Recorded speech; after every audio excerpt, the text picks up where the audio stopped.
Greetings and Talapalava. We welcome you to another session of Talanoa. We'd like to thank you for allowing us to enter into your home through this virtual feed. As many of you know, Talanoa is a Pacifica cultural method that means to have dialogue. When broken down, the word tala means story and the word noa means to tie. It is through Talanoa that we look to tie our stories together in order to have a clear understanding about topics that impact our cutie pie as well as the greater queer, trans, black, indigenous, and people of color community. Before we begin, Utopia Washington continues to recognize that we as diasporic indigenous people pull resources and reside on the ancestral lands of the Coast Salish people, the Duwamish, Muckleshoot, and Puyallup tribes. It is important to understand the long-standing history that has brought us and other settlers, colonizers, and indigenous peoples to reside on these lands, and to seek an analysis and continue understanding of our place within that history and present being. Land recognition does not reside in the past tense or historical context. Colonialism is an ongoing weapon, and we need to find ways to build mindfulness of our present participation and how to truly stand in solidarity with First Nations people and how to support their health, their growth, and self-governance. Indigenous First Nations peoples are still here, and we continue to thank them for their contributions. We are honored by your presence this evening. Afio Maya, Talamaya. Welcome to Talanoa.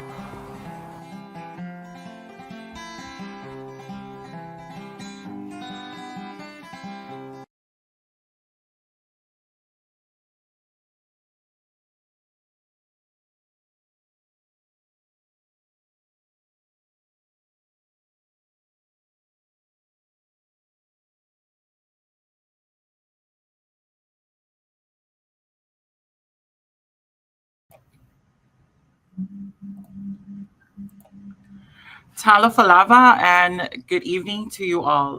Thank you so much for joining us for another series of our Talanoa with Utopia Washington. And this is another way Utopia Washington is celebrating Earth Day with everyone by simply having conversations on issues such, such as environmental and climate justice. Good evening, everyone. My name is Everly Falafine, and I use she and her pronouns. I serve as the Speak Change Program Manager, which stands for Systems, Policy, Environmental, and Cultural Change. Again, welcome and thank you for being with us tonight. But before I go on, I would like to acknowledge these lands. Utopia Washington knows the importance of learning about the history of the lands we live and occupy. And as Utopia Washington is based in Kent on the lands of the Coast Salish people, specifically Muckleshoot and Duwamish Puyallup Nation, these lands were stolen by European settlers and was changed and degraded to accommodate their needs. With their lands being stripped away from them, their right to self-govern as well. They were then erased as a strategy to colonize under a westernized leadership. And let's continue to stand in solidarity by recognizing First Nation people. And also, I would like to recognize wherever our panelists and wherever our viewers, thank you so much for tuning in. Wherever you're tuning in from, we also recognize First Nation people um, in that manner. Okay, let's get into it. Why are we here? Good question. We are here to talk about lots of things, but most importantly, why? Why has it been an ongoing struggle and a problem for people like us? Yes, people like you and me, myself, with everyone around, to find support from the world that we live in. I'm not talking about the earth with things like the environments, the ecosystem, the ocean, the animals.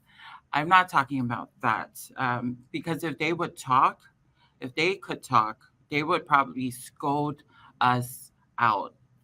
But in the essence of our theme tonight, we're going to cover and talk about people. I'm talking about systems, equity, equality, resources. I'm talking about gender, gender nonconforming, vulnerable communities, the Pacifica. I'm talking about climate change and all of that great stuff.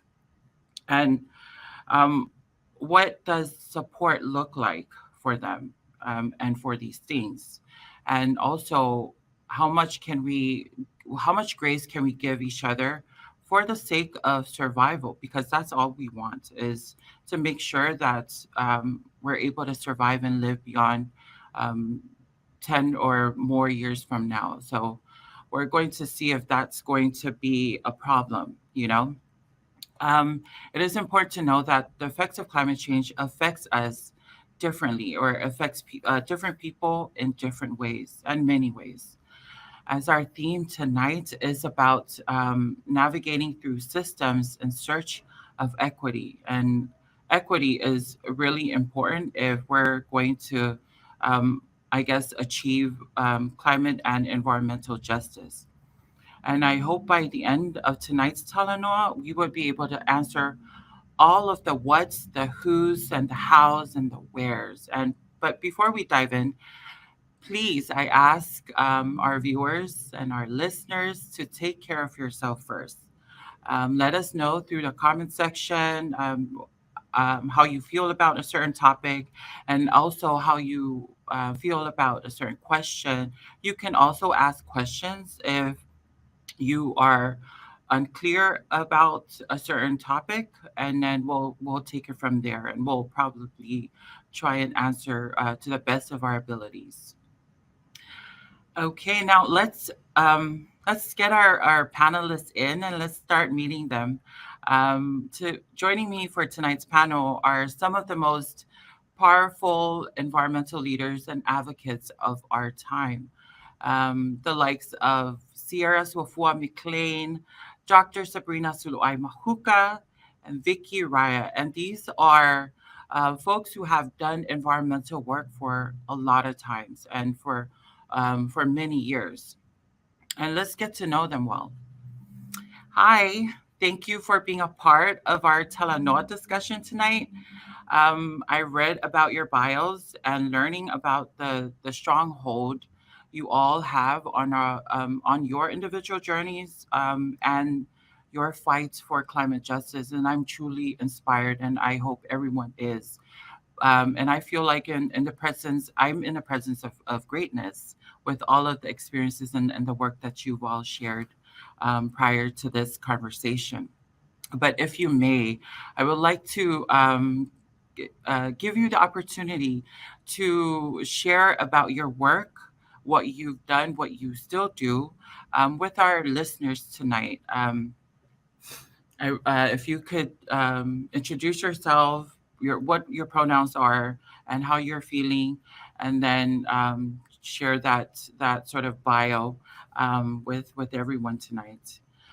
And also, I would like to kind of like break the ice.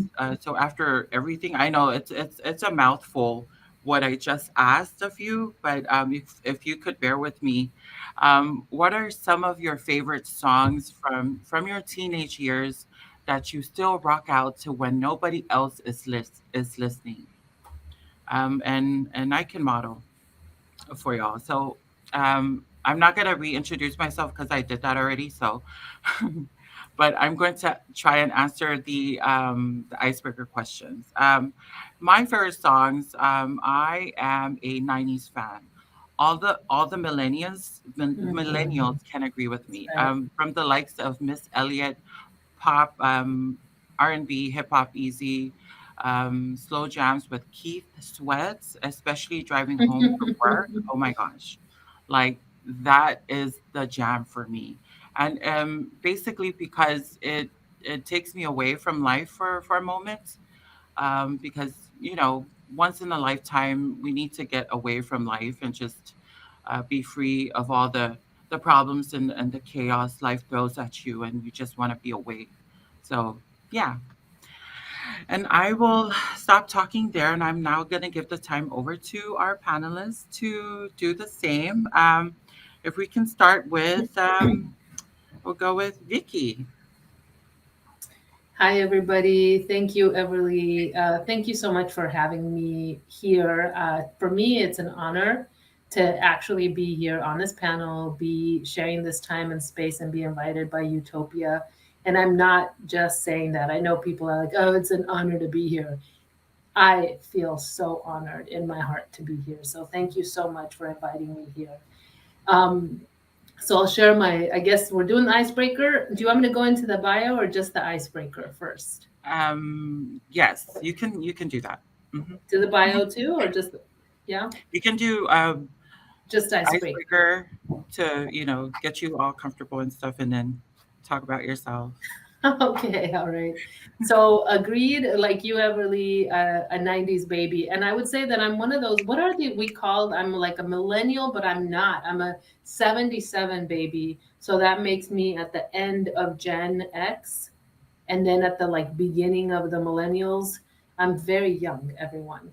But I loved 90s music. But I was also an emo kid. So I loved hip hop. 90s hip hop, I mean, come on, like classic. Some of the most classic, amazing music. Definitely still listen to that. Definitely still annoy my young nieces who are like, oh my gosh, we're so over it. Have that in the car and they're like, oh my gosh, she's with that old music. But I also liked a lot of Spanish pop and rock because I was kind of an emo kid too. So I liked to listen to The Cure way back in the day, wear my really dark eyeliner and mess my hair up. And I loved to, and then I also like to listen to bands in Spanish. So there's a lot of Spanish rock, and I'll put one at some point, I'll share it with you, but it's one called Amor de Papel. It's kind of like a little techno beat. It's super fun. It's a super, do you know what I'm talking about? It's called Amor de Papel, and it's a super fun song. And at some point I'll share it with you, but I don't think I can do it now. But I definitely am a 90s person. If you put 90s music on, it's like, yeah, it's like the old, I know they're called oldies now. I know they are, and that's just wild to me.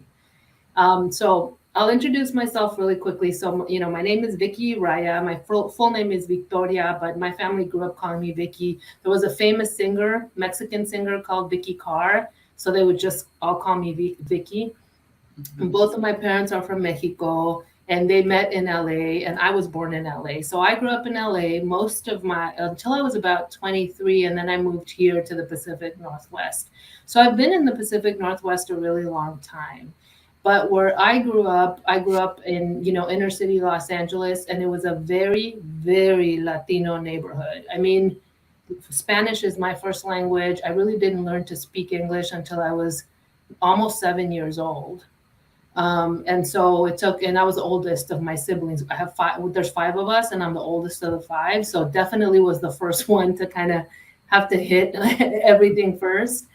And what I just grew up always feeling, and I didn't know why, I just felt like it's like I knew, and this isn't right, but even though I grew up in a neighborhood where everybody looked like me and where everybody spoke Spanish, because I was in the United States, even though I was in LA, I still knew that we were different from the mainstream America, and that it didn't mean a good thing, that we were different in a way where we just had less power, less resources. We were not the norm. And I just really saw that in my parents. And I really internalized a lot of that growing up. And it's not until I moved to the Pacific Northwest, which is a very white, very like, especially I was in Seattle, it's like 70%, white folks in this area, that I had a huge culture shock. Like suddenly the language that I would use, like in LA, we would say kickback. We would never say party. You don't like party? Like who says the word party? You say a kickback.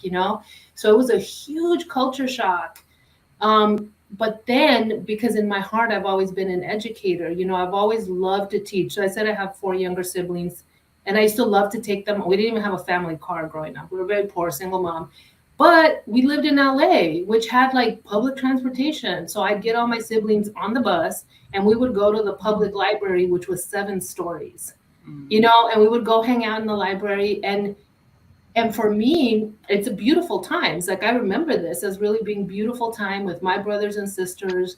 where we just loved being in that space, and we were a bunch of little kids riding the buses like little maniacs, you know. But it was so fun.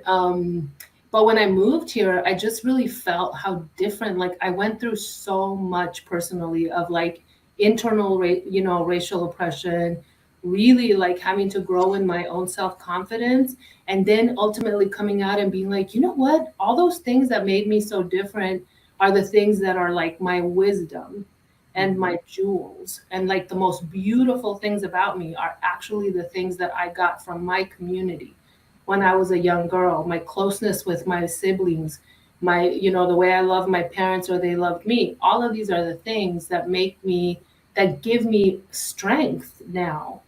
And so it took a long time. But what I realized, because I'm an educator at heart, is that what I cared about most was working with community that was not, like Latino communities for sure, like second language learner, English language learners, people that didn't feel they were represented. When you could actually represent, it was like magic in the little kid's heart. And for me, that was like the big thing. So I worked for a few years at a science museum, Pacific Science Center, and I was like a Spanish, I was a bilingual teacher, and I would go to a lot of towns in Eastern Washington and work with families there to teach them the same concepts, but in the community's language and the ways that they could connect with it. And for me, that's still true, even in the work I do now. I work at Key County, it's big government agency.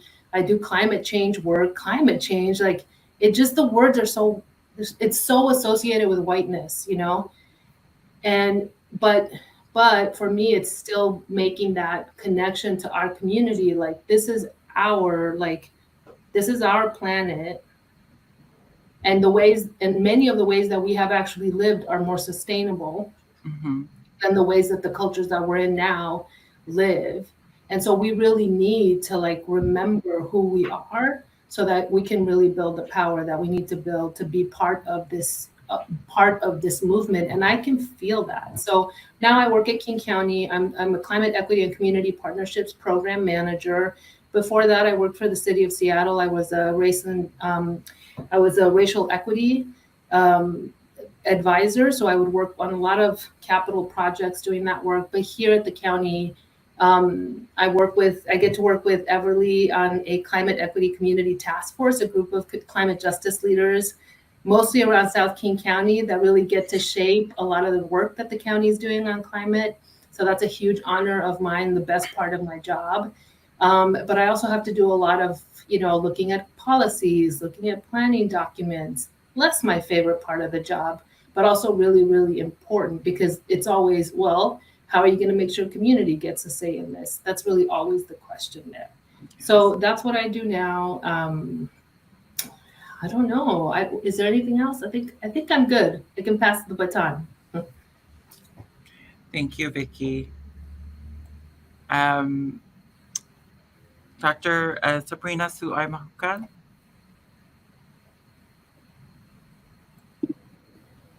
Hi everyone. I am Sabrina Suai Mahuka, and my pronouns are she and her. Growing up, I fluctuate. I guess I would kind of say I have an eccentric taste, because I don't have any loyalty to one genre of music. But I listened and I still rock out to a lot of Backstreet Boys, NSYNC. I grew up with Bon Jovi and Metallica. I also went through an emo phase and did a lot of punk in my high school years, listening to Avril and Simple Plan. And so I definitely just kind of enjoy all types of music. And let's see. For myself, I was born in California, but I was raised in American Samoa almost all my life. I am from the village of Pango Pango, so I'm very, very proud of my roots here in the village of Zaieto. And a bit of background for myself: I've been an educator for over a decade now, teaching English to English language learners. And at first, I was at a private high school, and then I transitioned to my alma mater, which is Samoan High School. And you're in this space because you're a teacher, but at the same time, you learn so much from your students and you learn from your colleagues, and I just felt like a breeding ground of knowledge. And I was very fortunate to be able to be around so many people of different backgrounds. And it really made me learn how to just kind of navigate different spaces. I am Samoan, but I'm also Filipino and Chinese. And so just trying to figure out that personal and cultural identity that took up a lot of my, I guess, my effort. And there was a lot of struggling growing up. And being in this space now, I can go back and help our youth and figure out um, pathways for them to find their identity as well. And I guess that's kind of why I'm passionate as an educator. I did recently step out of the classroom and started my own educational consulting business, um, where I do focus on college and career preparation and professional development for our local businesses. But I'm also a nonprofit founder for Finifinal, which is the Samoan word for resilience, because that is the mindset that we're trying to promote with our youth. And currently serve as the executive director for Finifinal. I've also have been fortunate to be a representative for our territory at several Young Pacific Leaders programs, such as the General Conference hosted by Cultural Vistas, who's out of DC, also attending and representing American Samoa at civic engagement workshops, marine sustainability, also Tech Camp. And that's usually hosted by the US Department of State. And so that's been I think a fortunate journey that I am very proud and humbled to be a part of, because I also get to learn from so many change makers in the Pacific. And I think not only just from the panelists, from the speakers, but also from the participants, their knowledge is absolutely invaluable. And I've been able to just kind of build my repertoire just from discussions with them. And so I'm very, very proud of my roots now as an adult, and it's been a journey to get here. And so I'm very proud to be in this space now. And of course, I'm also very humbled because um, not a lot of our Pacific community are out there in the public or as keynote speakers or as panelists. And so this is definitely more meaningful to be able to kind of elevate our Pacific communities. Yeah, I think that's about it. Thank you. Oh, thank you so much, Sabrina. And don't forget to mention also Sabrina is a formal territorial teacher of the year. I forgot what year was it. Um, 2021. I do forget that. Sorry. Yeah. 2021. Thank you. Now moving on to Sierra. Hi, everyone. Yeah, my name is Sierra Suafo McLean. I am the program engagement lead at Front and Centered, which is a coalition of organizations run by and for communities of color in Washington State. We, as a coalition, are really just pushing for a better world through a just transition. So just moving away from a society that depends on like exploitation of people and resources to one where we can live happy and healthy lives. So really happy to be with the coalition. It's been almost a year now working there. What else can I tell you about myself? I'm pronoun friendly, non-binary and queer. My dad's family draws roots from Samoa. So that all of those things definitely influence a lot of my work and why I come to this like field of justice, I guess. I was born and raised in Tacoma, so it's been a great pleasure to return after finishing undergrad and graduate school, or law school, I should say. I love Tacoma. All of the work that I do is really rooted in wanting to make Tacoma and Washington and the world a better place. So I think particularly working with territories, but mainly like Indigenous and Pacific Island communities is where I draw a lot of passion in working on like sovereign rights and undoing the roots of colonization. I'm really grateful to be here tonight. Oh, the song, I will say this song definitely did not come out when I was a teenager, because I think it came out in the early 2000s. So I was probably more in like elementary school at the time it came out, but I distinctly remember belting We Belong Together by Mariah Carey for no good reason. I did not have a romantic interest to be feeling that way about, but it was like, well, definitely one of those songs that like it'd be raining in the car and I'd be looking out in the window, like just making up some music video in my head, just like, oh, how like woe is me at the like young age of like 7. But I'm just like creative like that. So so yeah, thank you so much for having me today. I love Utopia. Utopia is one of our member organizations. And I think like the second week of work I started, I was like, Utopia, can we talk to the Utopia folks? I love them. So thank you so much for having me here. Yeah, and I guess I'll turn it back to Everly. Aw, thank you, Sierra. I do have a question. What do you know, or um, what village are you? Is your family from? Leone? Leone? Leone, thank you. Yeah, that's what it, yeah. Aw. And definitely with that Mariah Carey driving in the rain. Yes, I think I sort of like did the same thing and tried to reenact that scene, but it didn't work out somehow. So Yeah, it's just any song by Mariah Carey, honestly. I'm not blessed with the singing voice that others have, but you put her on well, and I'm gonna yeah, sing. I feel blessed to have a voice too. Yeah. Okay, thank you so much for sharing all of your beautiful stories with us tonight. And I do want to recognize that if I were to take one thing from each and everyone's collective story, and that would be to basically provide service or to serve community at best.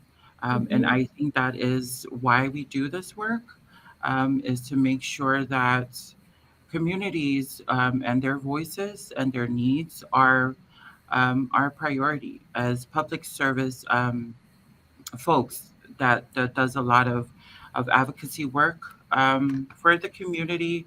It's important to recognize what their needs are and making sure that barriers like white supremacy does not exist to a point where it's everything becomes limited or restricted. But yes, thank you. Okay, now let's. I guess we can start with some thoughts and ideas around our topic for tonight, which is navigating systems in search of equity. But I think for me, I would like to learn about what people think what system is. Like, there's a lot of nuance around system, and it comes with many different forms and shapes and forms. So, what do y'all think? What is system? What does it encompass?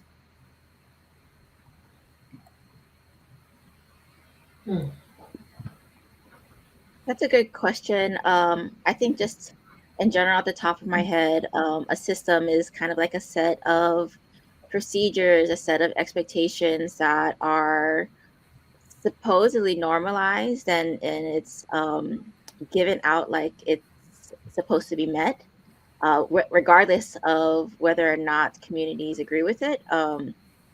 And sometimes systems are beneficial to the community and sometimes they aren't. And Hmm. that's something that we navigate every day. Thank you. Yeah, and I would add to what Sabrina said, that they're also interlocking. So you don't Hmm. usually have just one system occurring at a time. You have several happening. So we have a healthcare system, but then we also have a public school system, and these work together, and that makes it that much more challenging to really make it something that is designed to really uplift community, especially communities that are not white. Yeah. Yeah, I definitely agree with what both folks have said. I think I would just add that like systems are also like alive in their own way and changing, and they can be very responsive like when you try to make progress in one way, because so many of our systems, arguably all of our systems that we live under, are rooted in like toxic and like Right. problematic things. I think they often find ways, like when you think you make a piece of progress towards like a better world, they can be very quickly like to respond and make it even worse, you know, like I think Mm-hmm. it's important to be like, people in power systems, and like when people buy into them it can make it worse, and when people like reject them and reject systems, it can be a really equally powerful thing to deal Mm-hmm. with. So yeah, that's a good question, Everly, but that's what I would add. Yeah. Yeah, Good question. thank you. Yeah, because I hear a system a lot in this work that we do, and then I'm trying to like deliberate over the many things that can relate to what system actually is, and it was like simply, a form of governing, a set of rules, like what Mm-hmm. Dr. Sabrina had said, a set of Yeah. standards where people need to follow, um, like how for LGBTQIA communities, there's a system that pertains to, um, for us, um, trying to conform to, cis or hetero, um, gendered normatives, Mm-hmm. and that is like that's like an aggressive system towards our community, right? Mm-hmm. Because we don't normally we do not normally apply to the standards of those systems, right? Mm-hmm. That's right. And we find ourselves struggling, battling these systems, and it becomes an oppression, and it feels Mm-hmm. like an oppression when these systems are not part of our daily lives, because it just doesn't work. That's You right. know, Yeah. yeah. That's right. And thinking about what is going on with the world today, this is definitely, uh, I feel like our world right now is literally dying.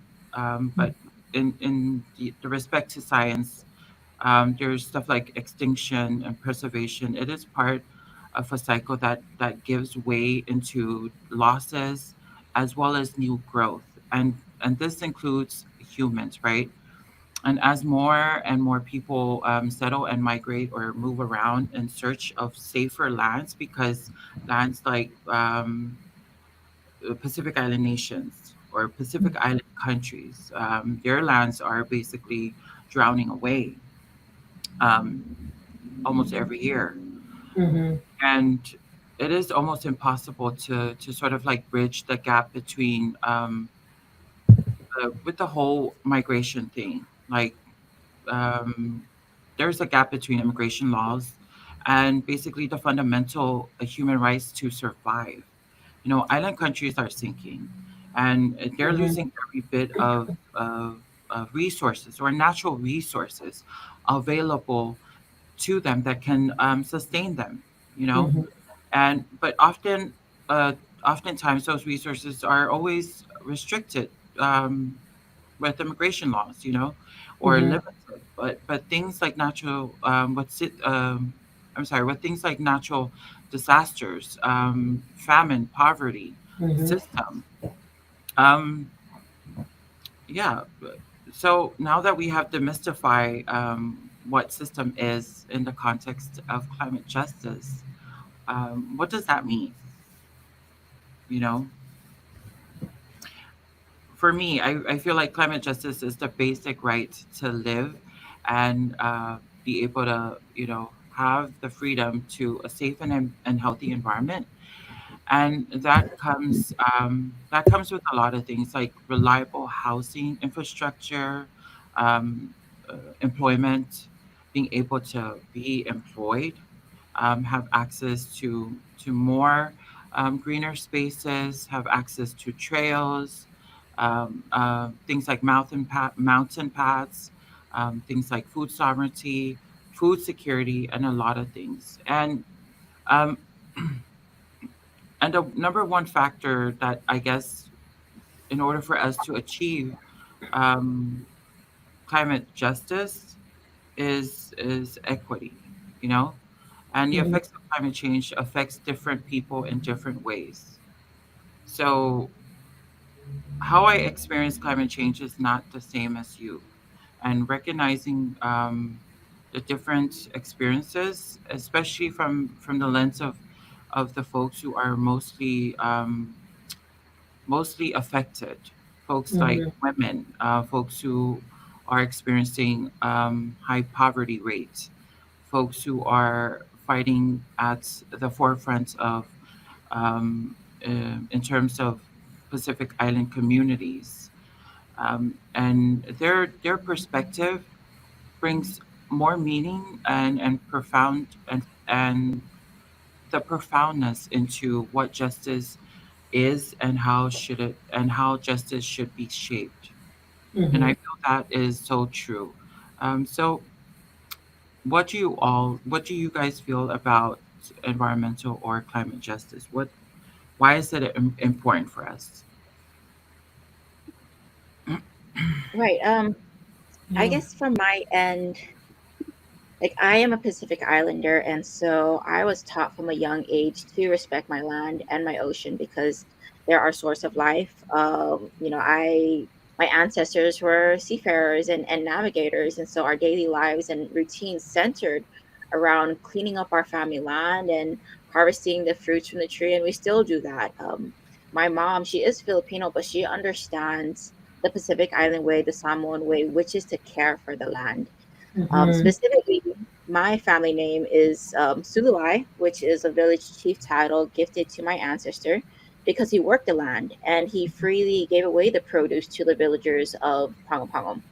And so, like now, on a personal context with the work that I do, I really carry my family name with pride, and I aim to embody this gifted name.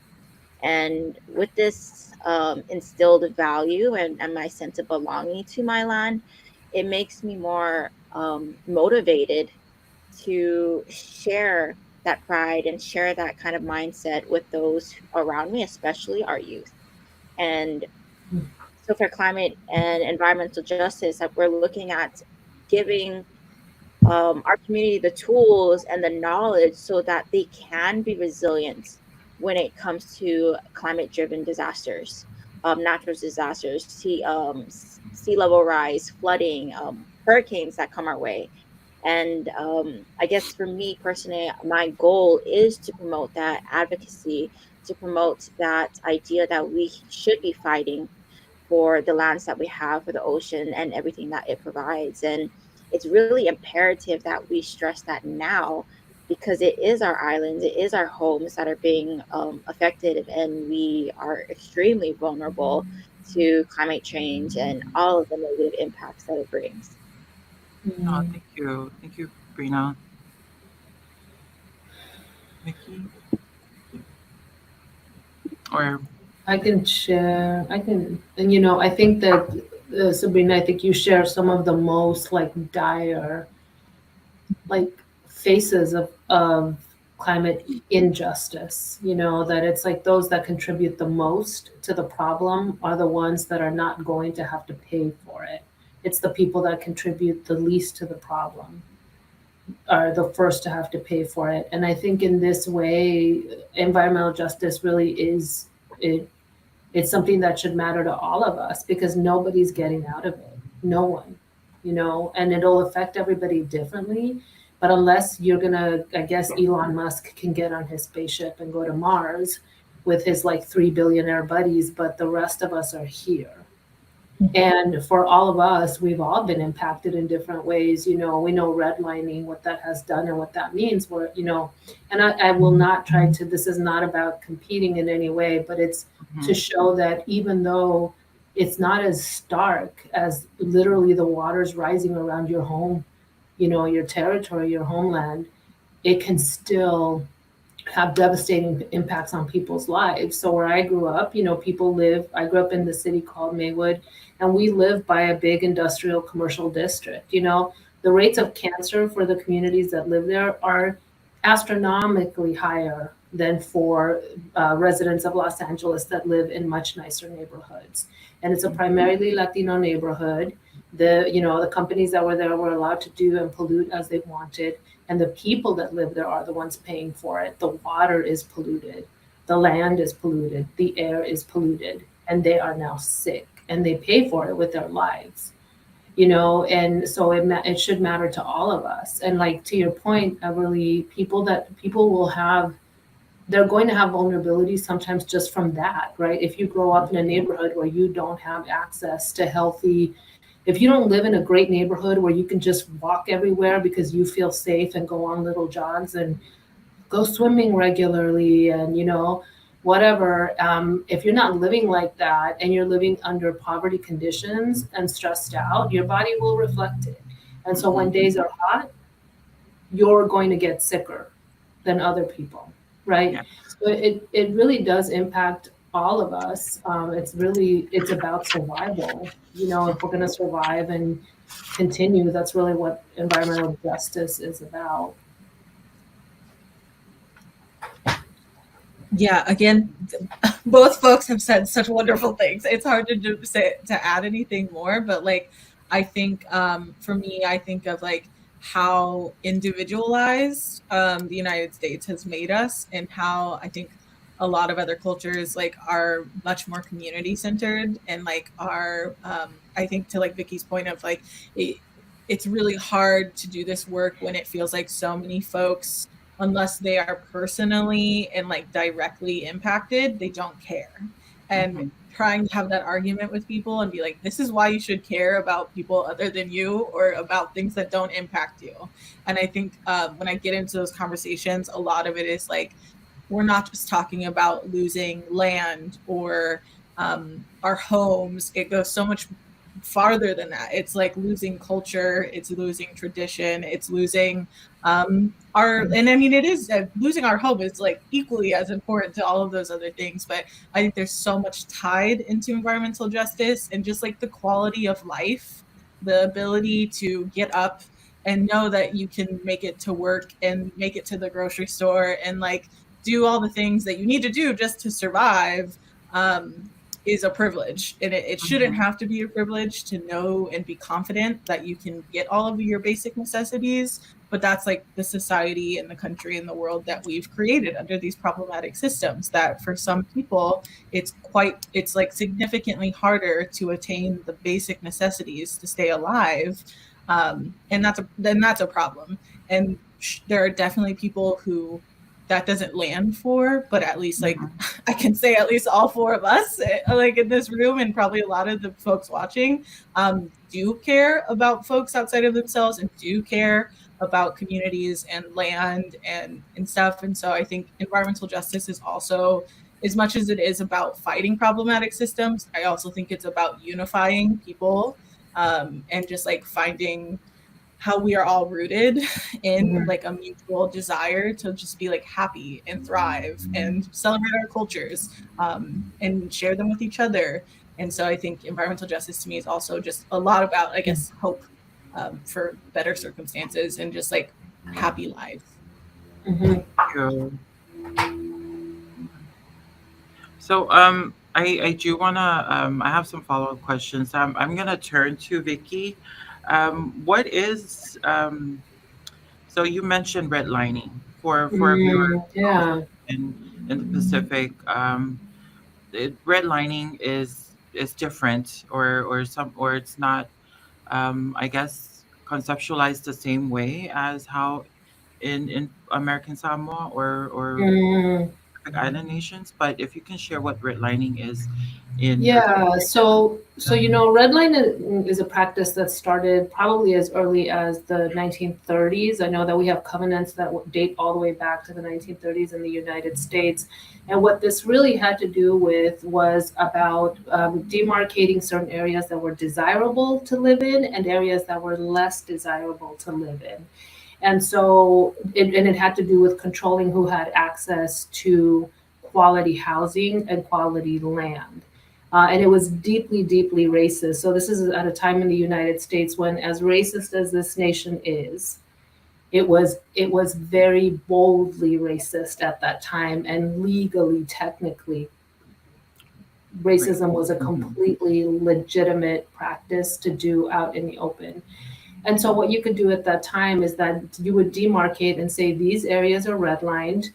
These areas are places where people that are undesirable can live. And undesirable meant communities of color. It meant immigrants. It meant refugee communities. It meant API, Pacific Islander, Latinx. It meant certainly indigenous people, although there was such a small percentage, but African Americans and Jews were allowed to live in certain neighborhoods. And you can bet those neighborhoods were the ones that were not in areas that were protected or well cared for. They were generally closer to industrial areas. And so those covenants, even when they were, I think it was like in the 70s that they were finally outlawed, that it was illegal to determine where a person could live based on the color of their skin. Well, all that did was that people are really smart, right? So real estate agents who were white figured out how to continue that practice behind the scenes by only giving loans to certain communities in certain areas. And so what you have in here, at least in this area, or you can see it in Seattle really, really clearly, Beacon Mhm. Hill, you have a large AAPI community that is slowly disappearing because now Beacon Hill is desirable, right? But that's one of the reasons why you have such a huge AAPI community there. That's why in the Central District, you had a huge African American community who was also now effectively pushed out. There's a few monuments to the people that once lived there, but the majority of the community is gone. And a lot of the areas where people are now moving to are places that are now even more impacted by pollution. So, for example, the vast concentration of POC in South King live in South King County, in King County, live in South King County, and they live very, very close to the airport. And we know what that means, right? Right. So redlining is still, it's illegal, but it has a historic legacy that is still impacting where people live Yeah, and their health. that is true. I believe that race is a big determination factor to environmental injustice, and it has been for quite some time, you know.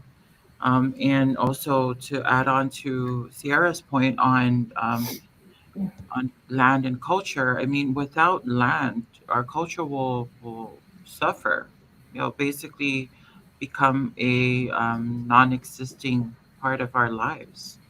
And yeah, it's just disheartening, I guess, um, for how things have become, and you know, projects like the just transition with front and center. I've learned that it is a part of the injustice, or part of redlining, what displacement really is, you know, Mhm. which has Mhm. caused a lot of I would say barriers and burdens versus Mhm. benefits. Yeah. Yeah. Um, okay.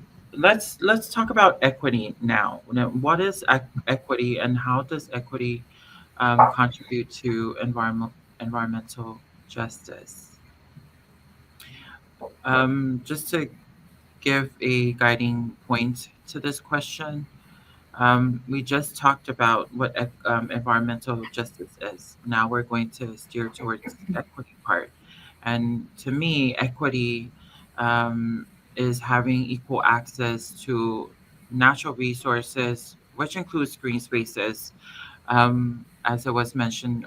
prior, and also having access to different types of systemic resources from the governments, from governing bodies, um, in terms of emergency relief funds, like things like FEMA.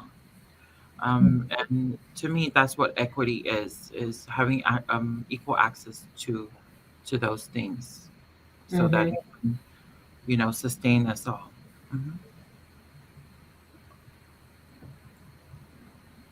Right. And so, I mean, I think the dictionary definition of equity, it is fairness, it's justice, and I think a lot of people might confuse like equality and equity, but Hmm. we know that's definitely not the same, um, because of the different this proportionate contributions that everyone makes, and the experiences that everyone lives, and like for specifically with climate change, we're not all affected the same way.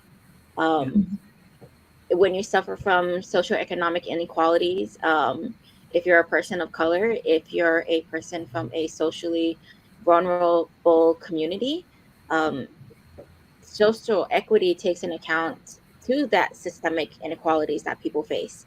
And the goal is that everyone in the community has access to the same opportunities and outcomes, some more than others, depending on the struggle that they're facing. And so, right now, I can see equity as something as a privilege, right? Because it's not quite provided to all communities. It should be. Absolutely, I agree that it should be provided for all communities so that they can thrive or they can survive in the first Mm-hmm. place. And for Pacific Islanders, right, we do like for American Samoa, we're kind of in a weird place. We're a Pacific Island, but we're also a territory under the U.S., and so Mm-hmm. we have to learn how to navigate that space. And so sometimes we have access to some of the same opportunities as larger states or larger nations, and someone would say, "Hey, yeah, you have that's equal rights. You have the Yeah. same opportunities that we have. That's progression right there." But in reality, that's really not the case. Our Mm-hmm. resources are limited, our manpower is limited, our population is dwindling. And so it's not comparable in terms of, you know, those who do have the manpower, those who do have the resources and more privilege than we do. And so it's a huge challenge to try to navigate um, what equity is and how it can be seen in marginalized communities and socially vulnerable communities. Um, and so I think to end with this part, I would say equity right now is a privilege, but I'm hoping and I'm praying that in the long run it becomes a necessity, that everyone recognizes that every community has different needs. And in order for equity to be achieved, we should be humanizing that Mm. part of providing for each other instead of just seeing it as statistics, right? We're not just a number, we're not a speck on the dot, I mean a dot on the map. We are people. And so if you're saying, oh, American Samoa, yeah, they're not a population that you can supposedly focus on because you can barely see them on the map. But if you think about it, we're 50,000 people we have children, we have mothers, we have fathers, we have people of color, we have people whose livelihoods are affected by climate change and the environment, and not getting equal access or equity. um, it's not being addressed, right? Mhm. It's just kind of being put on the side, a little pin on it, and we're Mm-hmm. not really talking about it. But I think this is a great platform to start that conversation, to start that Talanoa session. Thank you. Thank you, Dr. Sabrina. And I do want to echo on that part. Um, yeah, I think for many years, since hurricanes have become, quite a thing in American Samoa, almost every 2 3 years, I believe. Hurricanes, they come and go, or even tsunamis, and then with when when the federal government reaches out to provide support, right, in terms of finance, in terms of money, like sometimes it's almost it's like a high barrier type of situation. Mm-hmm. They're gonna come. They're gonna have agents come. They're gonna basically employ agents from the federal government, from here in Washington D.C., to come to American Samoa and meet indigenous communities, right, and try and insert their values as white leadership into how we should be able to access these fundings. And it's such a deteriorating factor. Like it's discouraging to some folks because Mm-hmm. how can we have our people, um, you know, I guess to me, from my experience, I would rather see somebody at the federal level that looks like me, that can relate to the whole situation that I've been through in terms Yeah, of experiencing a hurricane. Like that's how right. would they know, Yeah. right? Or a tsunami. Like how would they know? You know? But Mm-hmm. and their training mindset, their trained mindsets from the federal level to try and gravitate towards us, trying to what's the word? Empathize with us. Mm-hmm. And it doesn't always end well for some folks, you know. There's Mm-hmm. other people who would go home without anything given to them because of things like language. You know, there's also Mm-hmm. the concern of language barrier.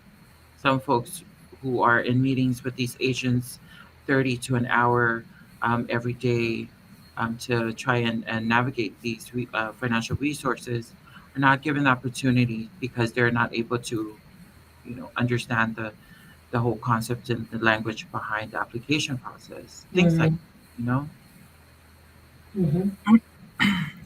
Yeah, I think like based on both of like what y'all have said, I definitely resonate, and I think of equity as like a demand of like customized care and mhm, collaboration. Like a lot of times, I think when like FEMA comes in or emergency services come in, it's always this conversation of like, well, here's what we think we can give you, or here's what we think you need.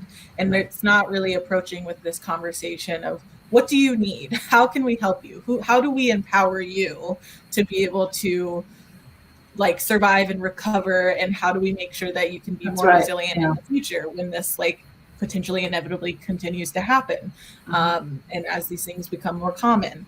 And so I think when a lot of times like the idea of how folks, particularly like government entities, approach equity, it's like, oh well, we have to give like certain people more or different things, and it's not really, that doesn't really get to the root of like equity. It's just like, well, we have to give you stuff because you're complaining, and that doesn't change the system. That's more of like a silence. That's just another way for a system to silence people. I think yeah, true equity is really like approaching communities that are suffering with like the potential to like give them power and decision making power, and it's like, okay, give us access to your resources that you're hoarding so that we can be okay. That's equity. It's not equitable to come in and be like, here's what you need. And we don't live here. We don't speak your language. We don't know you, Mm-hmm. but we can tell you what you need. And right, that's a problem. That's yes, not Here's a good. So, table with a percentage. And based on this table, here's the percent of dollars that you yeah. have access right, to. I don't care what actually happened to you.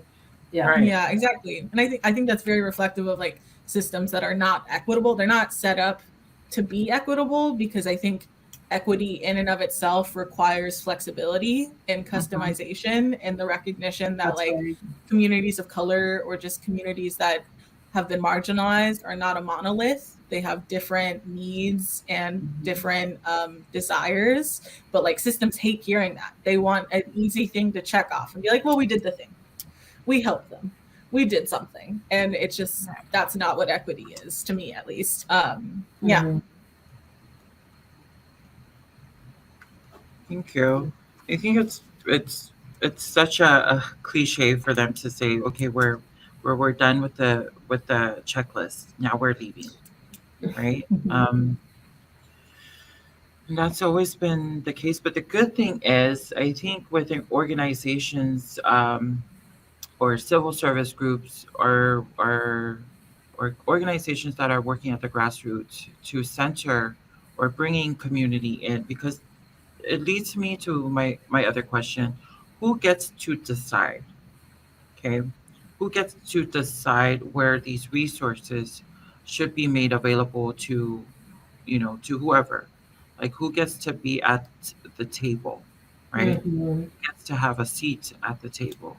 And I'm so glad with the experience that I've had working with different governing agencies, like with Vicky Raya, in terms of the King County Climate Equity Community Task Force, uh, coalitions like Front and Centered, and then also taking into account and consideration why as Pacific Islanders, recognizing that I am PI, that I'm someone, and that I'm living in the diaspora, or in the mainland, like why it is important for us to create these things, right?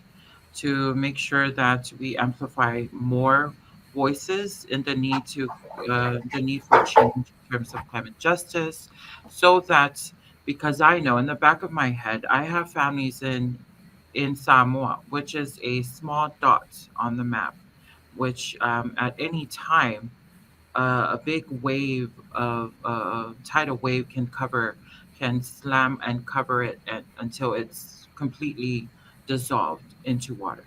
Like, I'm aware of that. It's in the back of my head. Like, in everything that I do, that I know that I'm doing here contributes to my home back in American Samoa. Hmm. So like, I think about those things. And in order for myself to be empowered and to be in those spaces, we need to, like, fight for it, basically. Try and find our footing, our the opportunity to be in those decision making spaces. And yeah, so I think what I want to know, and what I would like for encourage everyone to share about is, um, to share with our community and our listeners the process of being at the table. Like, who gets to decide where and when these resources should be made available, and for Hmm. actually, like, who should benefit from it. I think it's a great topic, and I'm seeing that we might be called to go on break here pretty soon. Do you want to come back to this after the break? I think because that's a great question, Everly. So let's keep the momentum, because I do have Okay. break at we're actually scheduled for a break at 7:15, but we should cover Okay, this we have time. in, Yeah. yeah, within that time. Yeah. Can I? I'm happy to share a little bit Go about ahead. that. So, Keene County is a very big government. I think it's like the Keene County is maybe the seventh largest county in the nation. It's pretty Mhm. big. There's a lot of people living in Keene County. And so it's a big government. One of the good things about Keene County, it's a very diverse, racially diverse area, and it's also a leader on climate work. So there's a lot of very progressive policies, climate progressive policies that are happening at the county level and at the county supports. And sometimes I'll say we because I work at the county, so now it's like the board. Like if you ever watch Star Trek, and I was definitely a little Star Trek nerd. There's this thing called the Borg. It's like these robots and whatever. Everything they touch becomes like them. So sometimes I feel like the county is the Borg, and I'm becoming a, a county robot. Let's hope that's not true. But what I would say is that decisions are made very quickly, and they're made under political pressure at the county. Mhm. One of the most incredible things that was done, and I didn't do this, but really was you all, Utopia, and other members of the Climate Equity Task Force, and then Jamie Strobel, who really helped to co-lead that process with community by building relationships with community to bring in community voice to set their own agenda for what climate work should look like and what it should center. So that's something that was the we were able to put into the 5-year climate action plan. And the legacy of that has been really strong because now the council had to agree and say they commit to the actions that the task force prioritized in that plan. And a lot of those actions are about how are you going to concede leadership to community first? How are you going to prioritize and center community in all of the decisions, even in decisions like electric vehicles, right? So what does that even mean for we call frontline communities are like BIPOC, immigrant, refugee, LGBTQIA, people that work outside. It's a big group, but it's marginalized groups. And so what does that even mean? What does an EV, electric vehicle policy initiative look like if it's not accessible? And if it's destroying communities in the global south, right, in other parts of the world where we're mining the lithium that you need for the batteries for those electric vehicles. So those are the kind of questions that need to be asked all the time. And so without community being there to voice that and to speak for that, then things get pushed very quickly that are never going to benefit everybody. They're going to benefit the people that are ready and able to take advantage of any opportunity that comes their way. And so in my mind, I think about equity as it's like equity just means that if we do work, the benefits should be distributed equitably. That means that if there's a big corporation that caused a lot of pollution, then they should be paying a lot of money to fix it, and that a big portion of that money should be going to the communities that they impacted, right? That's equity. And that's also, and justice asks that we think about history and legacy. And justice asks that the people that are determining how much you should be paying are the people you were impacting. So they should have leadership in that. So these are big, like to Sierra's point, these are really huge things because they undermine the way we've always done things. And the United States is a very special, it's a very strange country. We are on a trajectory that's very wild right now. And there are other countries, and they also were part of the, they were also part of the countries that colonized a lot of parts of the world, but they've also taken steps to protect their own nations, and they all believe climate change is real, right? And it's the United States that still is like, maybe it's real, maybe it's not. And then we also love to privatize everything, right? So we make it harder for people to have healthcare, to go to school, to go to college.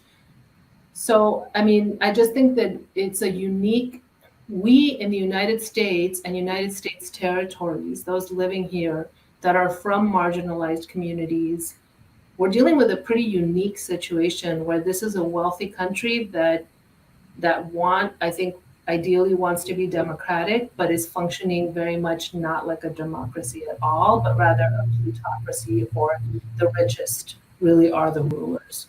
And I think that's been true, and it's only been getting even worse more recently.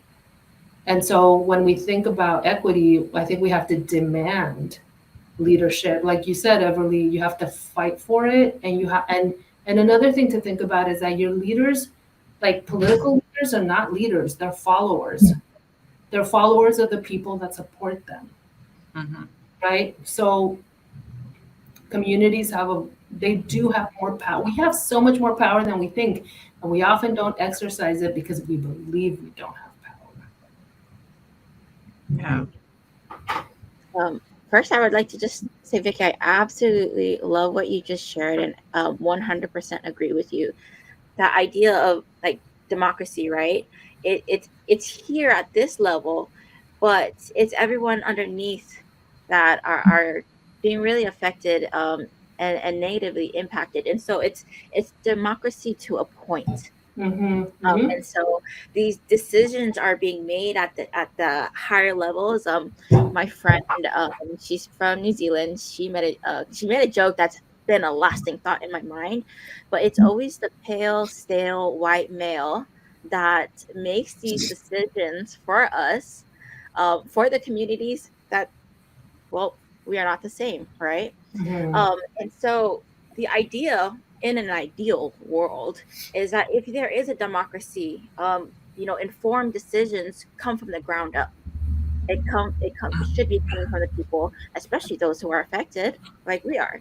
And if that's not the case, if that system of a Talanoa session, of discussions, of bringing people to the table who should be at the table, if that does not happen, then that's the challenge that we're facing right now, is because the people at the table are usually the people who are not affected. Mm-hmm. Mm-hmm. It's probably usually the people who might benefit from these decisions. Mhm.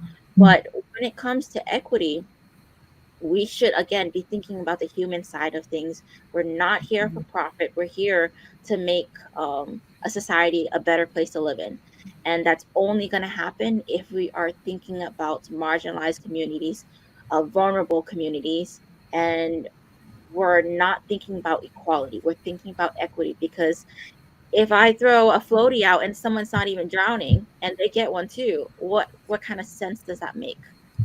And so, right. I think that the idea of sitting at the table, it's a great idea, and I would love to see more presence from marginalized communities.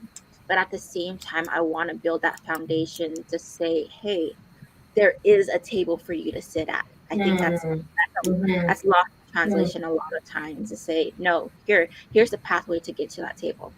Mm-hmm. That's a great point. It is. Thank you. Sierra, do you?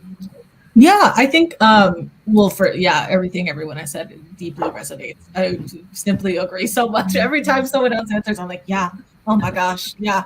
But I think decision makers are, I think, the current people that are most often like the legislature and just like folks in power are bad because they're not trusted. They're not like trusted community people.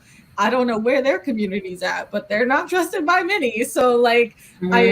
I when I think of like who I want to be decision makers, it's folks that like have the support of their communities, particularly like our communities. I can say for me personally, like it's such a privilege to get to do this, to be paid to like engage with Utopia and other wonderful community-based organizations, and to even do this like climate justice work for me is a privilege, because there are so many advocates and activists that I know who go to work from like 9 to 5 and then they're spending their nights doing their work. So or they're doing their nights doing this community-based like advocacy. So I think it's a real privilege for me to be able to have a job that allows me to connect with communities all around the state.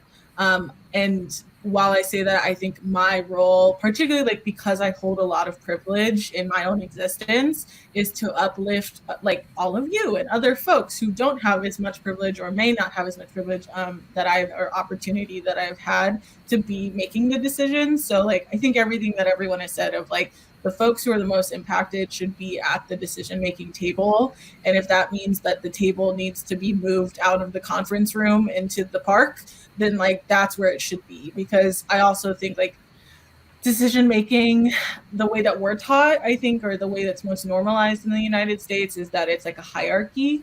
And Yeah. I think for the most part, like decision making should be more of a community based, like decentralized sort of process.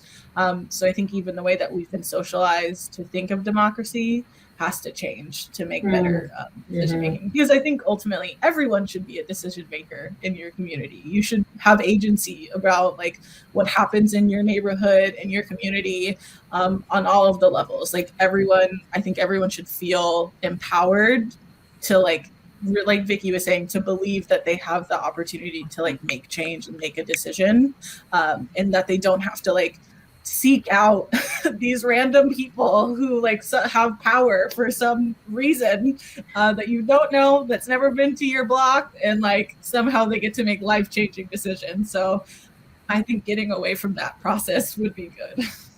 Mm-hmm. That's a great And point. I just wanted to touch base on what you had just shared, right? That system of hierarchy, the Palangi style, I guess, the white style is that someone sits at the head of the table, and the power is at that head of the table. And That's not how Pacific Island nations work. We sit in a Talanoa session Mm-hmm. where everyone has the ability, has that footing to say, I am also equally important, and what I have to bring to the table is also important, and not just whoever's sitting at that head. Mhm. Thank you, Brina. Thank you for bringing that point up. That resonates a lot too. The true meaning of having this discussion and empowering our communities to voice their opinions more so than ever, because everything that we know of today is all colonialism.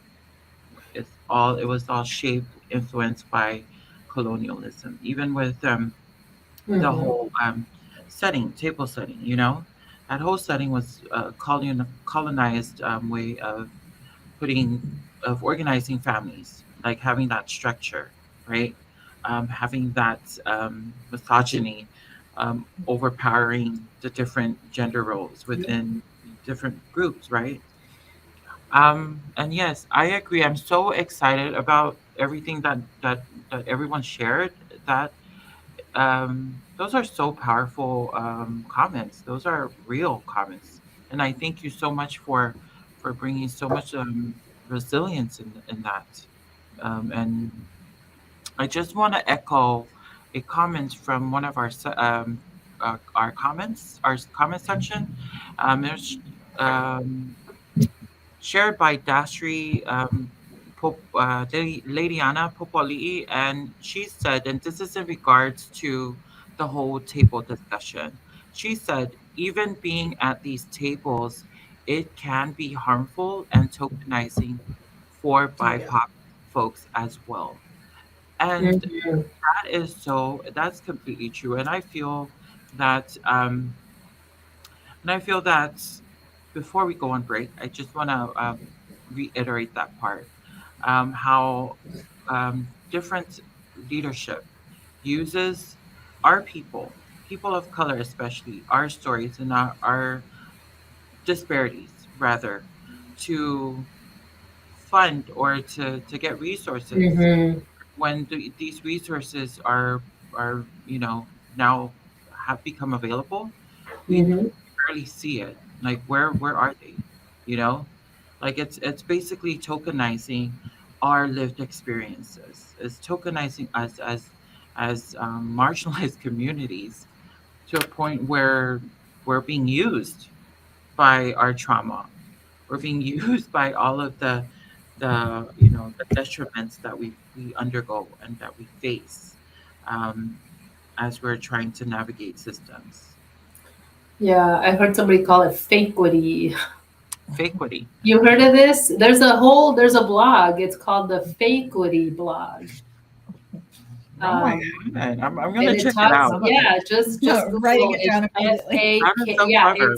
it's by it's a race and social justice trainer that's local here called Equity Matters. They have a blog called Mhm. Fakeity. So it's just FAKEQUITY, and it's all about what you're talking about, Everly, like pretending, but Yes. really it's not. You know. Look at me trying to spell fakeity as FAKEUITTY. That did not make sense. Okay. So do we have any more? Oh, I love this discussion. Thank you so much. Do we have any more thoughts on our discussion with the current question in terms of table or in terms of anything that might pop up? Or should we? Okay.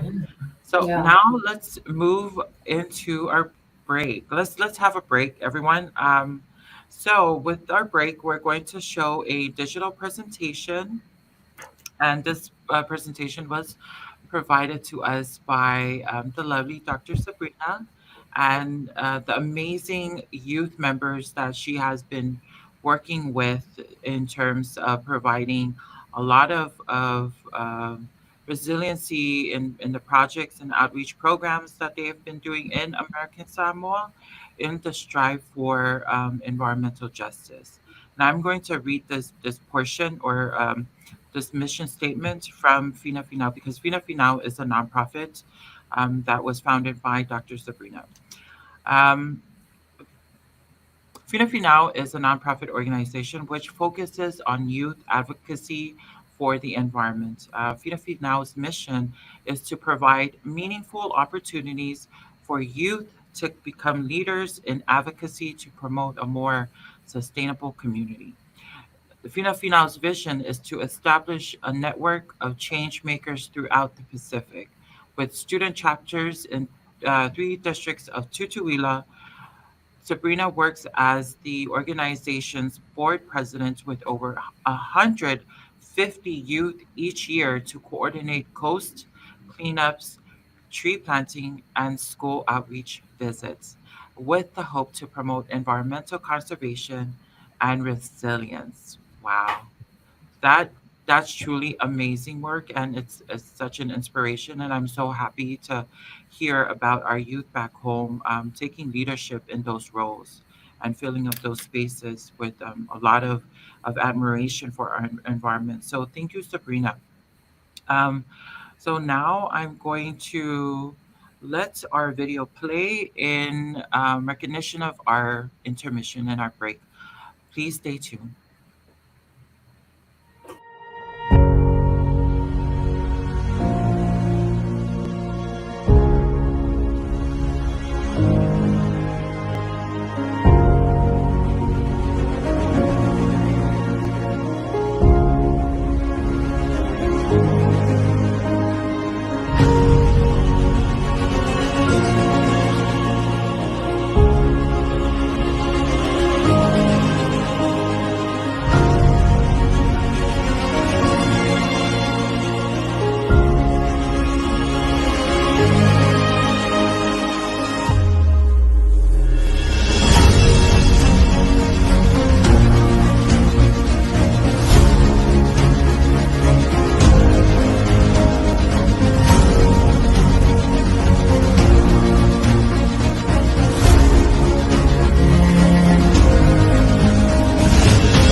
And we are back. Thank you so much. That was beautiful. That was a beautiful display of beautiful work. Basically, I'm speechless. Actually, this had inspired me in so many ways. I don't remember doing or seeing any of this when I was growing up in American Samoa. There were hardly any opportunities to do coastline cleanups, or maybe there were, but I was just too, you know, not there yet in terms of environmental advocacy, because I really didn't know the importance of it. But I do want to ask Sabrina if you could share more about your work with Fina Finao, and maybe we can unpack what Fina Finao is in whatever way, and just, yeah, take it away.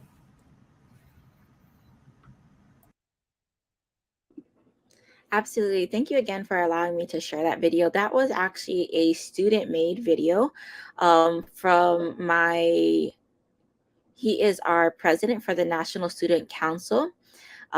He is of Fijian descent, but was raised in American Samoa for almost all his life. And so I asked him if he, would be able to put a few highlights together. And as you can see, he definitely delivered. And that's the kind of skill base that we're trying to promote with our youth. We want it to be youth focused, youth centered, because they are our future generations and they're going to inherit whatever land that we give them. But I don't want to be that ancestor to give them an island that's run out of resources, that's no longer considered a paradise. And so my work with Fini Finau, it started in 2017, and it was just an idea on my brain because I had attended a program in West Virginia with the National Conservation Training Center, and it was for Indigenous communities across the nation. And I believe it was the first time American Samoa had taken part in this program. And I came back, I was so motivated, and I realized that there wasn't a space for our youth to engage in these type of activities, to learn about what land stewardship was and why it's important. It was just an unspoken routine. Everyone just clean up your vow, clean up your land, cut the bushes, sasa the weeds and everything. But why? um and I agree with you, Everly. I don't recall, and again, maybe I was somewhere else, but I don't recall having an opportunity like this when I was growing up. And we should, especially like we are Pacific Islanders. Why aren't we focusing on marine sustainability? Why don't we have a class on agriculture? Why I respect the hard sciences like chemistry and physics. Those are super important in our lives, but the relevance and the meaning behind science too, we should be focusing on that as well.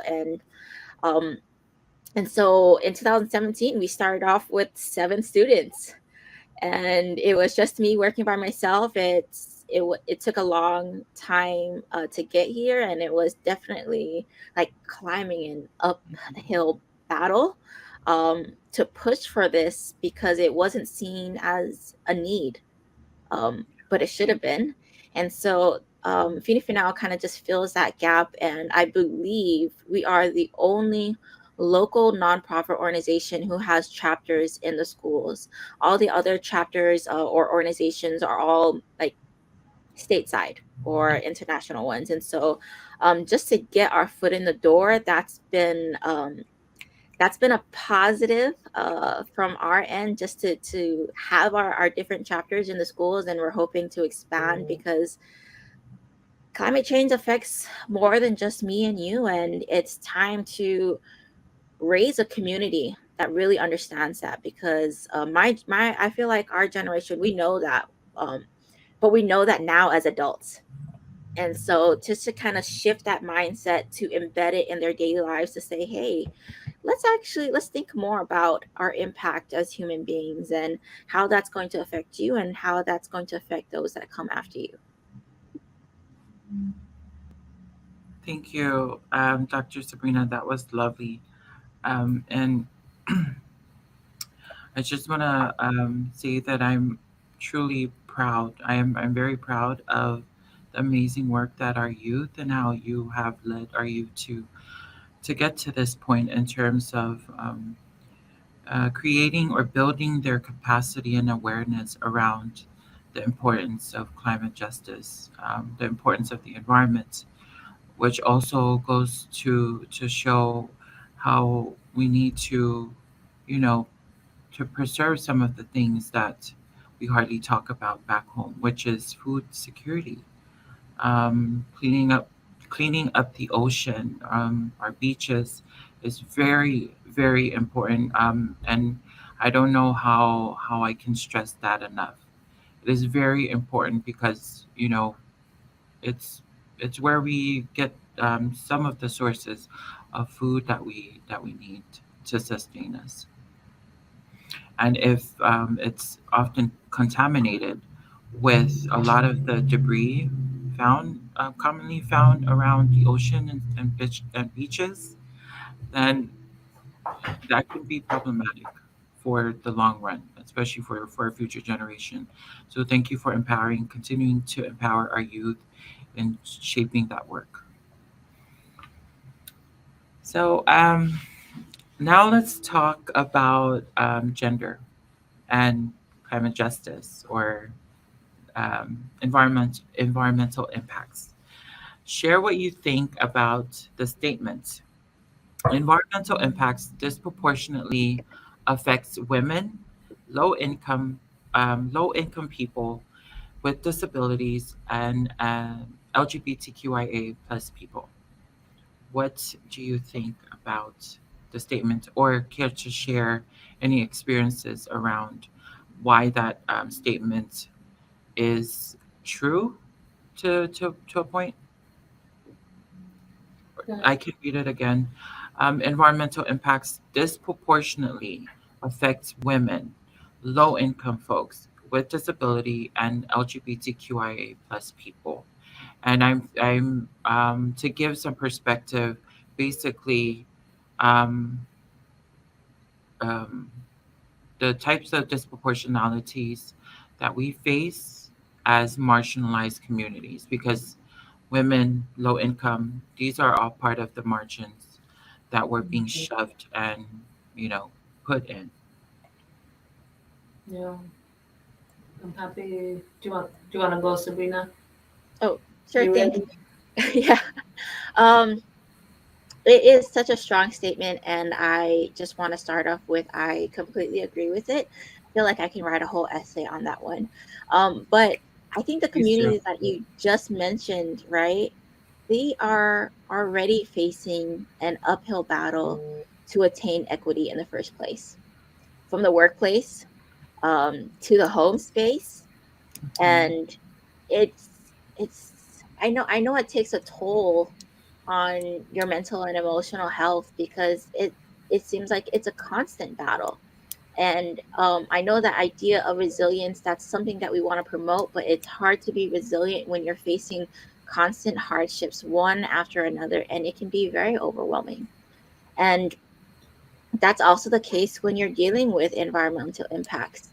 When there are negative effects in our communities, it is the socially vulnerable communities who are the most heavily impacted because, again, we're still trying to recover from all the other battles that we're facing. And let's be honest, we're not going to be the priority to be taken care of. And it's sad for me to say that, but that's the world that we live in right now, and that's definitely something that I want to change. And it's more than just a battle that I should be undertaking. I think we really need to do this as a collective if we want real and lasting change. Because um, yes, we right now we are living in different spaces, but we are facing that same battle. The environment is not getting better, and if we don't make that change now, if we don't see ourselves on equal footing and that everyone has the right to share, that everyone is a human being, then we're not going to get anywhere as a society. That's right. I, you know, Sure. I want to add to that, and I think when I saw this question, I also, like you, Sabrina, I thought, yeah, it's totally true. Like, is that a question? That's not like we all know that's true. That's just reality. But here's the thing that I think is really fascinating that I've found is that in the environmental justice field, the young people and the older people, the people that I see rising up in the advocacy spaces, moving into those not so great sometimes tables of decision making power, are the people that come from these communities. They are women. They are LGBTQIA. I'm queer, and like I was like somebody told me. So I'm Mexican American and I'm Chicana, and she's Latina, but she's not Mexican American. And she said when she met me, she was like, that she talked to her husband and she goes, yeah, I just met this woman that I'm working with. Because I was going into the city of Seattle, the Race and Social Justice office. And then he goes, is she Chicana? And she's like, yeah. He's like, she's a lesbian, isn't she? Right? And he's like, these people come here with a mission. And I wasn't, they're both, he's also Chicano. So I wasn't he wasn't trying to put me down. He was like, I keep seeing this pattern of these types of people that are coming in to fight the systems and get in there.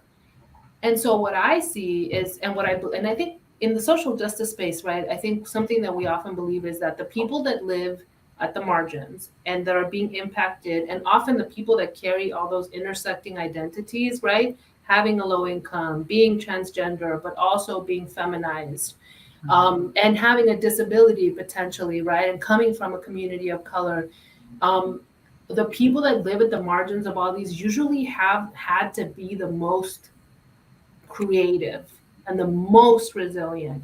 And so these are the people that actually hold some of the most innovative solutions that we could possibly hope to have. And so some of the most alive spaces that we could hope to have access to. And that's because they are already living in the margins of this and choosing to live. And so, no, like to your point, Sabrina, no great decisions are going to be made that are going to save our planet that do not include these communities that are living at these intersections. It's just not possible. Damn, Vicky. That was a good answer. It was so thoughtful.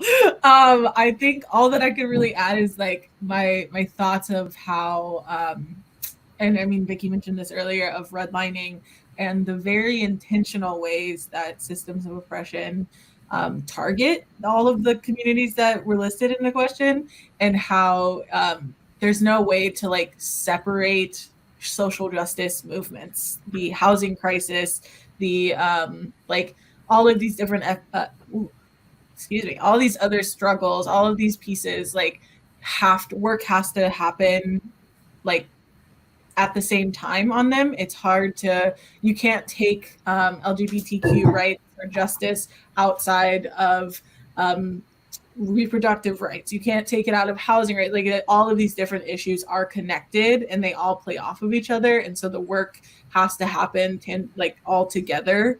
I think because all of these communities, like, and I think everyone has talked about this, but the mental and physical, like, obstacles that come from holding these different intersectionalities or just different identities, it builds upon itself, and it requires a lot of work happening at the same time. And I don't think any one organization or one person can really work on all of them all at the same time, but I think that's why it's like community work is the most powerful, and when people band together and can support each other on those different fights, we can get a lot farther together. But yeah, definitely the statement is definitely true. Yeah. I think that's it for me. Like y'all y'all nailed it. So thank you so much for making it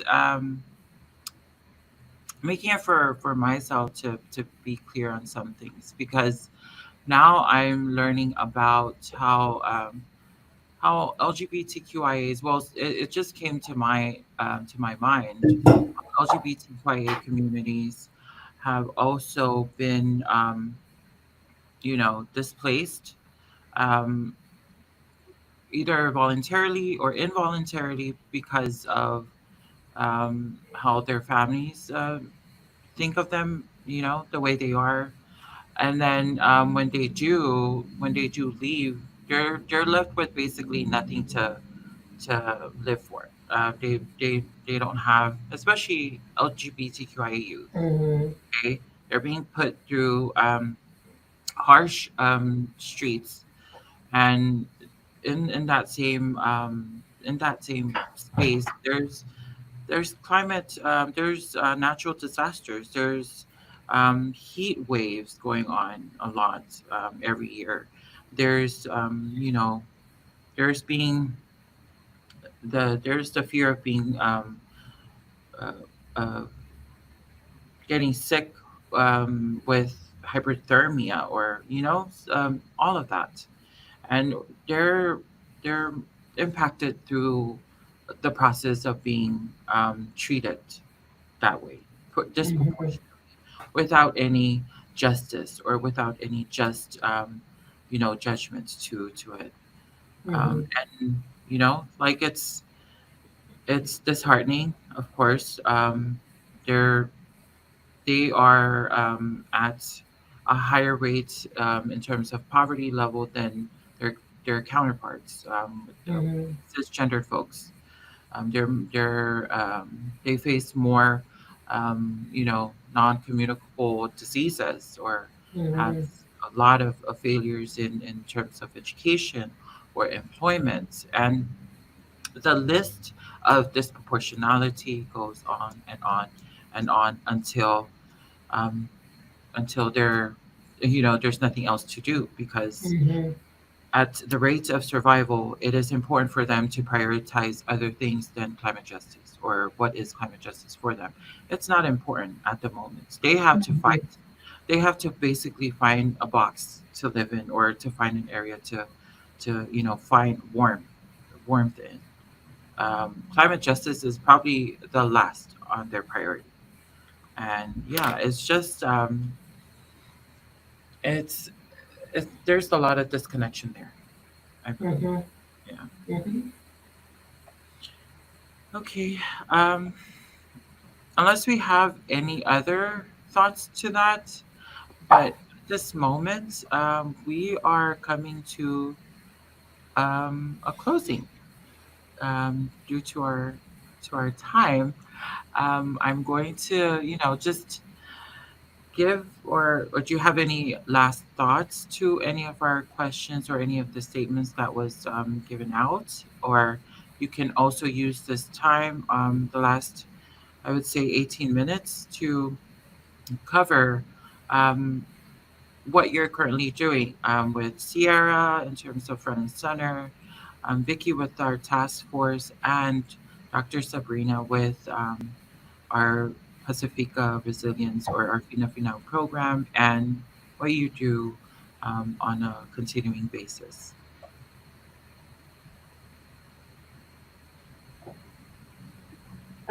Thank you so much again for just having this space for us. I think that spaces like this are so important, especially like we were saying, for socially vulnerable and marginalized communities. Right now, I just a little bit more about Phoenix for now. Yes, we work with our youth, but we also work collaboratively with other communities, and we would love to work more with our government and other community partners to raise awareness of the state of American Samoa's environment and how our community can work together as a collective to Mhm. make a bigger impact and a bigger difference in our island. And that's not just with our youth, because it's not our youth's um it's not their only responsibility, or it's not only their responsibility, right? And one thing that I think that we can do, besides doing these reactive measures of cleanups and tree planting, right, is that we can, um, like someone was saying in the comments, I think that was by Dash, to build our own table. I felt that was such a powerful statement in the comment section, and I agree with it. It is time for us to build that table.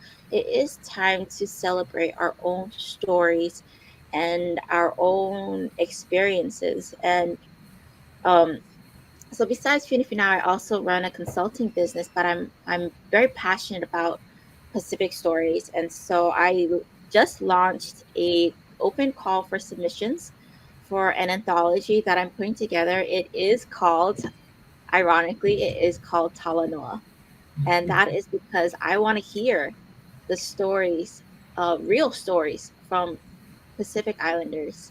And I think there's what 26 Pacific Island nations, and collectively it's about time that we have a space for us to share our experiences, whether that's dealing with climate change and having our island sinking, and the uncertainty of the natural resources that we might have, whether that's living diasporically and not understanding or not being able to connect with our roots.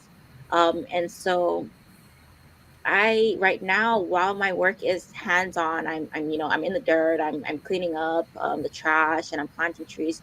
But at the same time, in a different avenue, I would love to use literature to elevate our people and to elevate Mm. our marginalized communities, because Well, um, that is one way to get our stories out, and that is definitely one way to elevate our people. Thank you. that's beautiful. Yeah. You know, I'm not doing anything that beautiful at the county, Sabrina. They are the Borg, and I have been swallowed completely. My nights, my days are filled with county work, and so I'm not doing anything beautiful yet. But what I will say, the work that we are doing, you know, and Everly knows this really well. Everly could tell you what the county's working on because Everly sees everything the county's working on regarding climate. So we have a task force that we meet with monthly, and at these monthly meetings, we ask what they want to. There's a lot of projects happening, and staff that want to talk to them about their projects have to fill out an intake form, and then the task force has to agree, has to say this is a worthy project that we're willing to invest our time in, and we think that our voice will matter. And if it isn't, then it's not. You know, it's not meant to go to the task force. This is one way that we pivot power to community. We don't just allow staff to bring whatever they want. And this is not my great idea, by the way. The task force made me do this. They they give me my marching orders, which I feel like is a position of honor because, like I said, I truly believe that the creativity, the innovation is there. The heart of it is there, not with me and not with government. And so if I listen, then I can do my best work. Um, and you know, we're doing right now. We're updating a big the county is updating its big comprehensive plan. The new plan will be out, I think, in 2024. I think we'll be finalizing all the updates and getting the new. And these plans are a big deal because they set the policy priorities for the next 10 to 20 years. And something that had never been done before is we've never even had a climate equity element in a comprehensive plan. We've had a climate change element, but we've never put a climate equity element. And so we have one in there now. And I think, Everly, you're part of an equity work group that is working very closely with the people developing that comp plan to make sure that it reflects the priorities of community. So there's a lot of big picture work happening at the county right now. On a more exciting note, I just hired somebody who's going to be a program coordinator who starts on Monday, and she is a storyteller. So her background is in video and radio storytelling. She's incredibly talented and gifted, and she will be working closely with the task force to develop a climate resilience grant program so that organizations can choose what they need to do around climate with their communities with funding, and the task force will help to develop that. And then we'll continue a climate justice learning series meant for the public, but the public priority audience is frontline community. So all of the series will be led by members of frontline communities. And also King County staff, they're secondary. They can also join and watch the Justice series, but the primary is frontline community, and they'll be responsible for working on that with Jamie. Jamie Strobel's still working with us on that. So there's just a lot of really good communication work around climate and policy work around climate happening at the county, and it's exciting that members of the task force and their extended communities can be part of that. Oh, that's so great. Every time Vicky and Sabrina speak, and I'm like, yes, you're good. Yes, this time, Sierra. You got this. I can say on Front Centered's end, we have like 3 main program areas: transportation, energy, and local pollution. Local pollution is like kind of a catch-all for like air, water, soil pollution, all of those types of like place-based pollution. And so right now, really, it's the last week of the legislative session. It ends on Sunday. So we are all just like kind of eagerly awaiting to see what happens there. I think we have like with the different budget and like bill priorities that we have been pushing for this session with our community leaders, we have something like $20 million that we're waiting to figure out if if we get some of it or all of it, and like how that works. So for the next couple months, we'll be waiting to figure out what the implementation, if anything, looks like on those fronts. But yeah, if anyone's interested in ever hearing more, we have a website, frontandcentered.org, I think. Pretty sure it's .org. It could be .com. I don't know. Try both. Type front and center, you'll find it. Yeah, just say it front center. You'll find it. You'll find it. But yeah, I mean, we're always open to like adding new groups to the coalition. So if anyone out there ever has interest in learning or working on policy from the community up, feel free to like hit us up. And when I say group, it can be a 501c, like a nonprofit, but it could also, we have like school clubs. We have like several like high school clubs in there. So yeah, you don't have to be like a super formal thing or anything, but feel free to reach out, and we're always happy to talk to folks. And if you have any policy interests that you would like us to like tell us about, we're always like, I'm happy to listen to them. So yeah. I'm out of words. Look at you guys. Like look at you all and the amazing work that you continue to do. Like it's just so inspiring.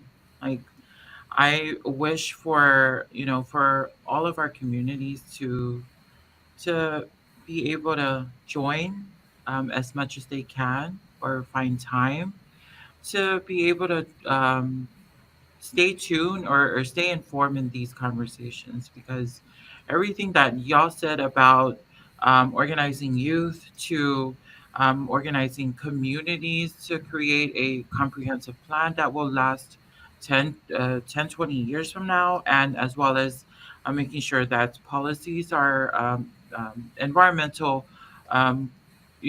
aspect is embedded in different government policies with front and center.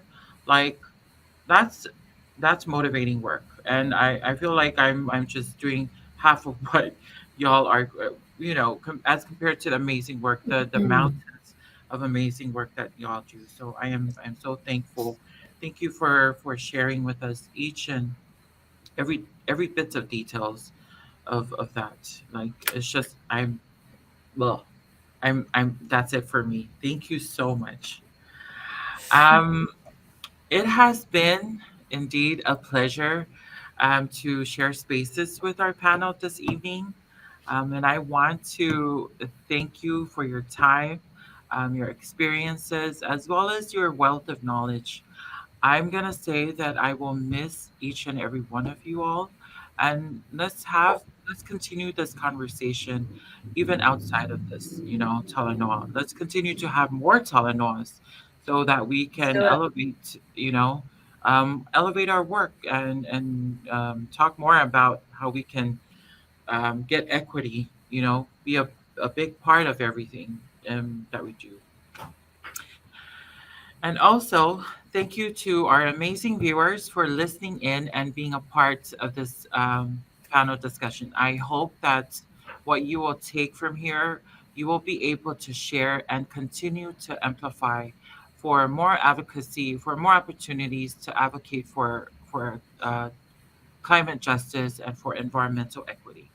We hope to see you all this Saturday, because this Saturday, in the essence of celebrating Earth Day, Utopia Washington is hosting a community yard sale plus an eco fashion show that will basically Mm. highlight the importance of using or upcycling old or gently used clothes in a way that can be beautiful, creative, and also where you as a community can earn community wealth.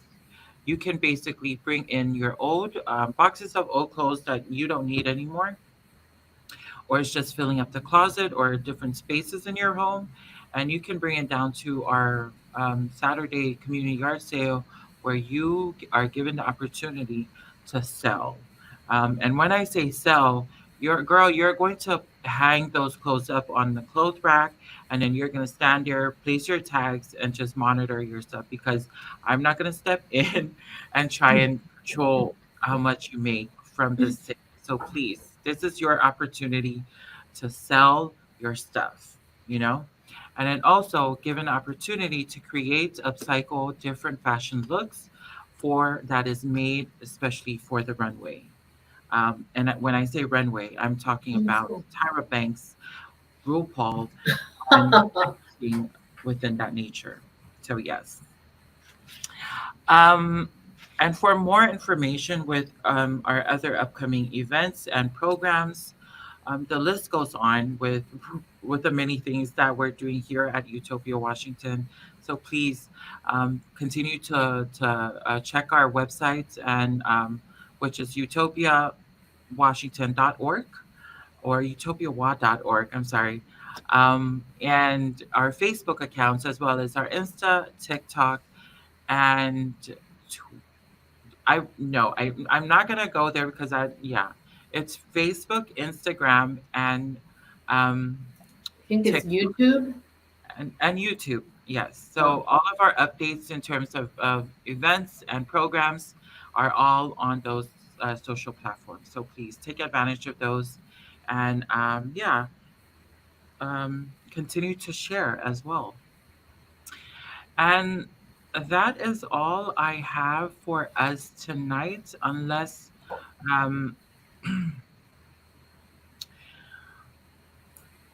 unless we have